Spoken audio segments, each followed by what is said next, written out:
Salam Indonesia. Anda menyaksikan berita terkini bersama saya, Madis Kedenkarang. Pemirsa, gelombang ketiga pandemi COVID-19 di benua Afrika tampaknya stabil, tetapi jumlah infeksi masih sangat tinggi dengan hampir 248.000 kasus baru dilaporkan hanya dalam seminggu terakhir.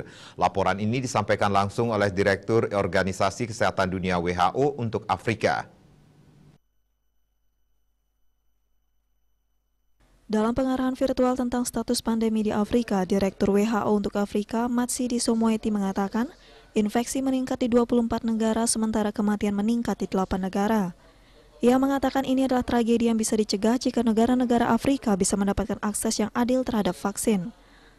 Moeti mengatakan kabar baiknya adalah 13 juta dosis vaksin COVID-19 sudah diberikan dalam seminggu terakhir, 3 kali lipat dari minggu sebelumnya.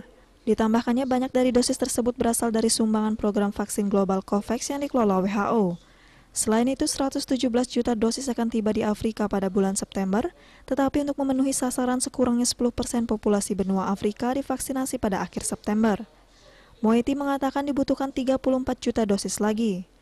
Direktur WHO untuk Afrika ini mendesak negara-negara yang memiliki cukup persediaan vaksin agar berbagi.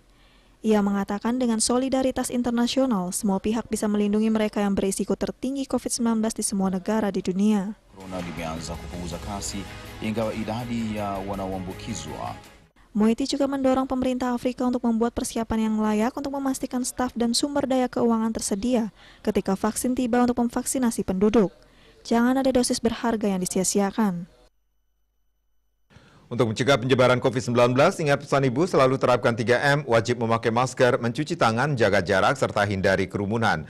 Dengan penerapan perilaku 3M, Indonesia segera terbebas virus corona menuju Indonesia maju. Update terus informasi Anda dengan subscribe dan like YouTube channel Bali TV @newsbalitv. Tetaplah bersama Bali TV. Salam Indonesia.